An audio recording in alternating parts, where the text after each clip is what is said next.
time to... Hold on, sweetie. Hello?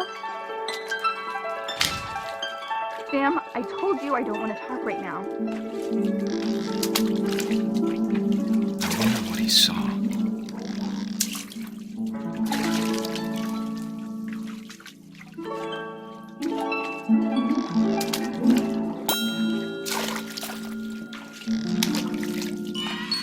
What his world was like.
I know how silly it sounds.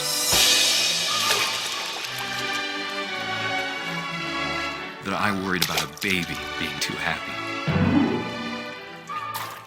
But I could feel him slipping away.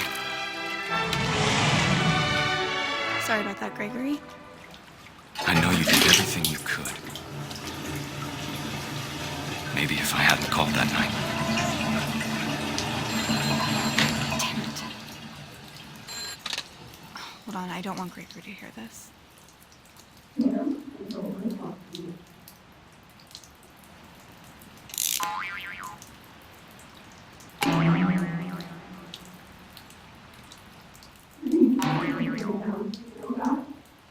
I wish he could have told us about the world he saw.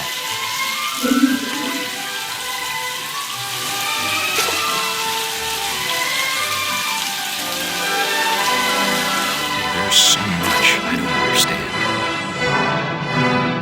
about Gregory, about everything.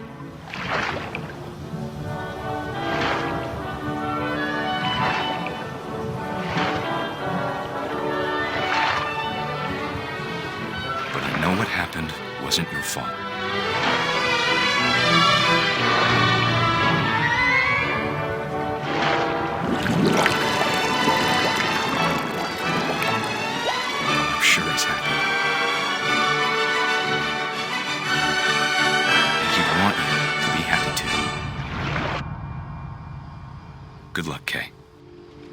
love, Sam.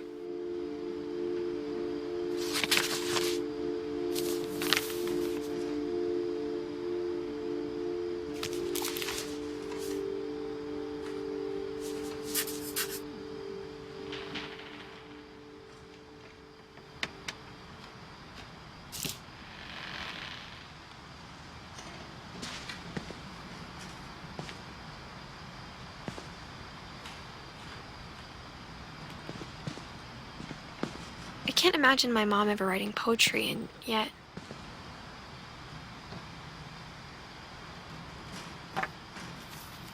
A poem for Gus, who always said the wedding was a bad idea.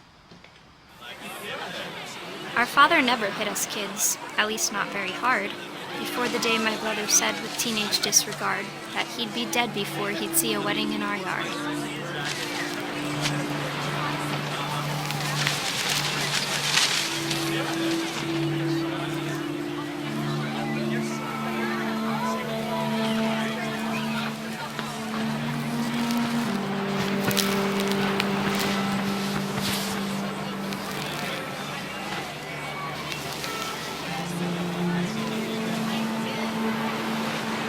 My father made him come, of course, but Gus stood far apart, just flew his kite and bottled up the storm inside his heart.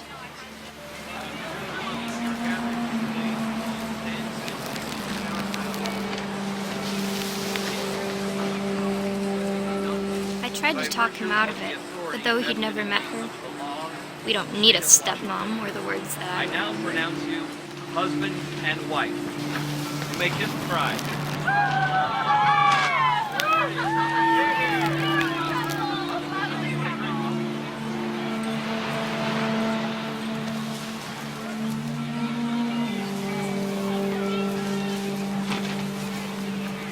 When the time for photos came, Dad ordered him to come here. But Gus declined and as a sign held up his middle finger.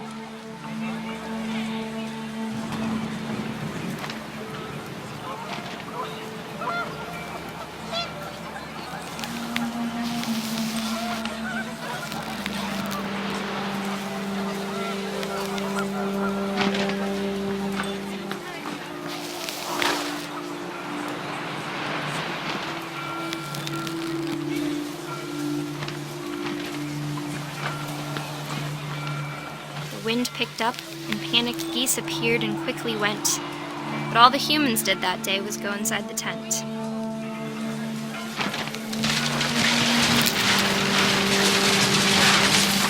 The rain came down in buckets then, but no one seemed afraid that nature might destroy the tent our dad had crudely made.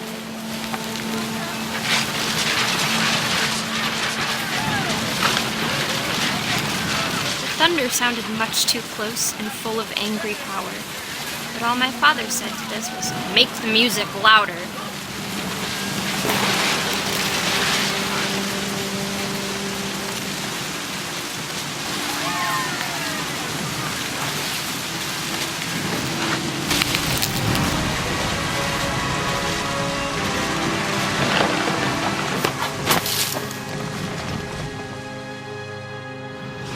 I wish that I could truly say I thought about you on that day.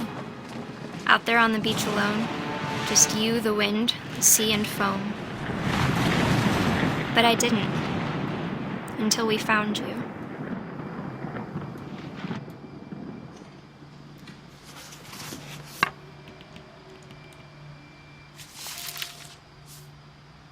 She never talked about him, but Mom told me once if I was a boy, they were going to name me Gus.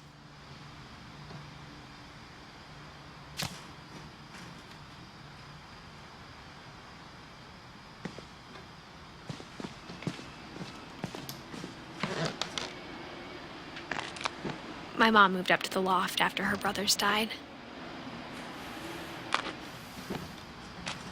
At the time, it was as far away as she could get.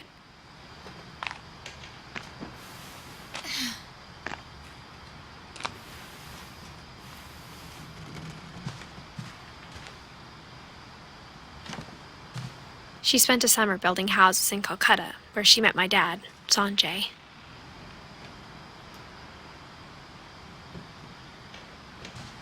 Religion was another thing my mom never talked about.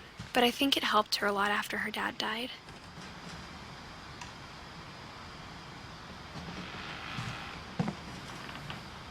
My mom moved to India a week after graduation and got a job teaching English. Louis was born a year later.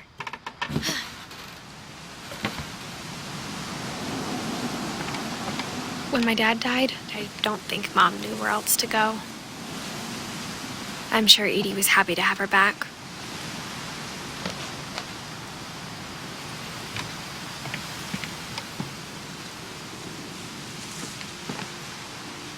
The house had to get a little bigger, but Edie was used to that.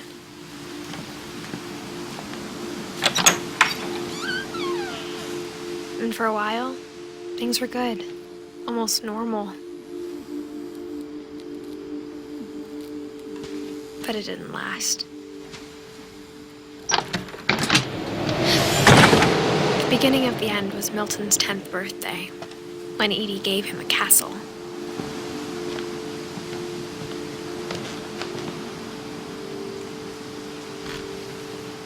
After Milton disappeared, the only thing he left behind was a room full of paintings.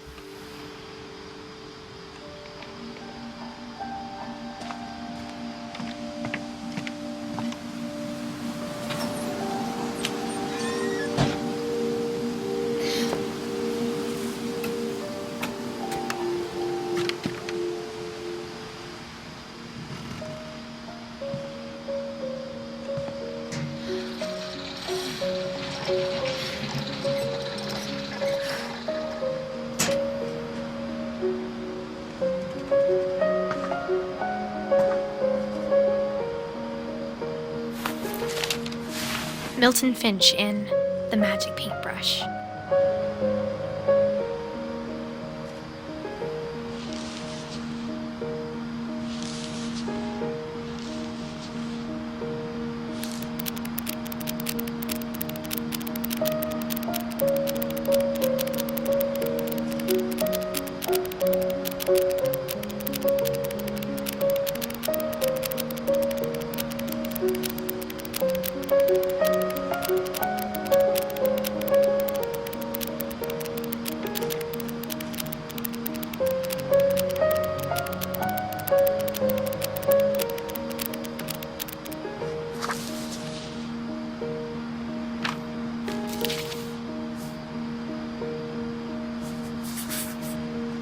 I was 4 when Milton disappeared.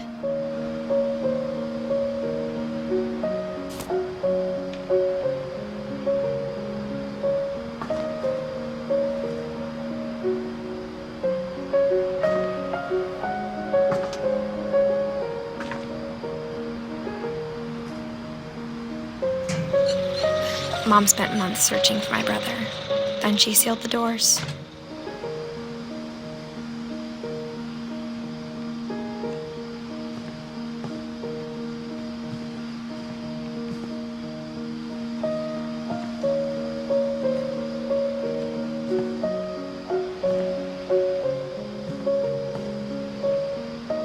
Whatever Milton had found in the house, Mom didn't want it getting out.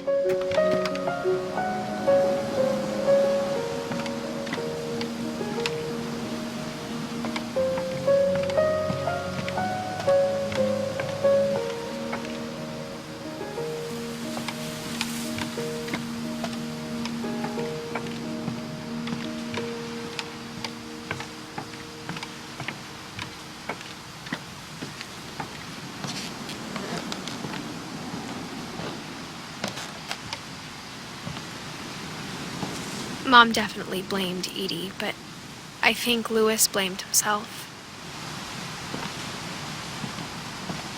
After he graduated, he just spent more and more time in his room, until Mom got him a job at the cannery.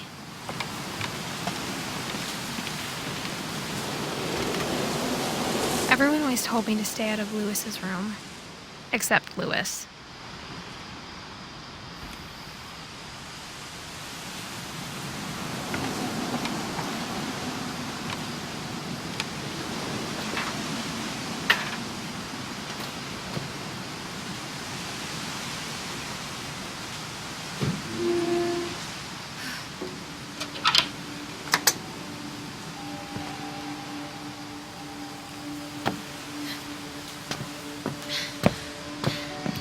Lewis's room smelled very, very familiar. That part of him lived on.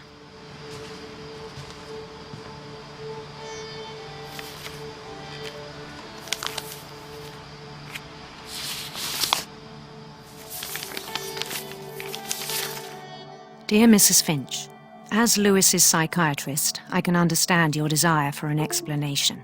As I see it, the trouble began in January, shortly after we convinced your son to seek treatment for substance abuse.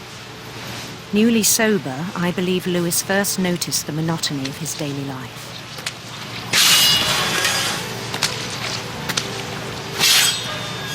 He kept working at the cannery, but he withdrew part of himself. In our sessions, I saw the same behavior. His mind began to wander. I asked him to describe it.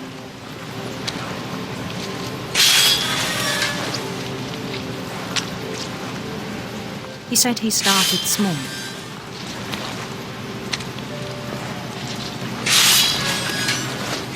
Imagining a labyrinth. He'd feel his way about.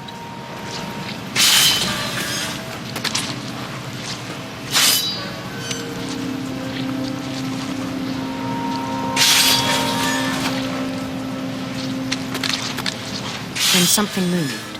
Bats. And toads.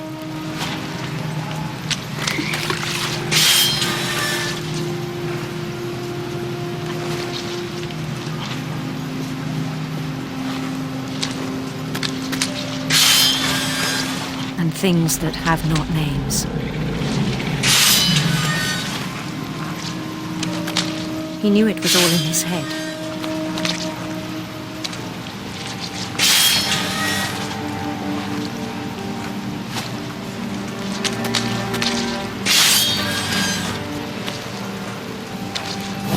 But he took it very seriously.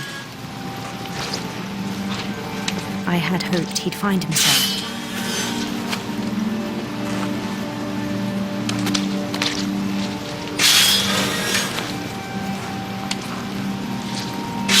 But he found something more.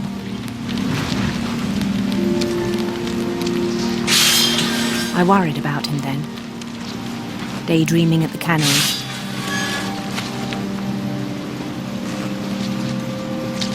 I spoke with his boss. But he said Lewis had become a model employee.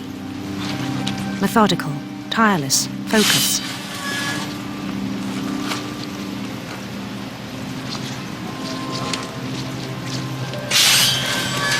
Like a whole new Lewis. So I let him go on.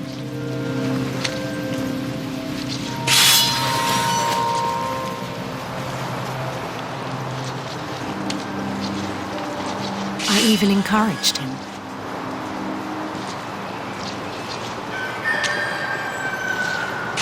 It seemed very promising at first. He told me he'd made a new friend.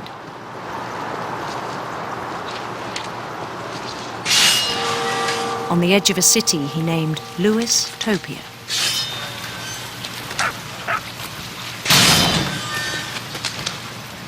He built the city up slowly, brick by brick. Then he made musicians.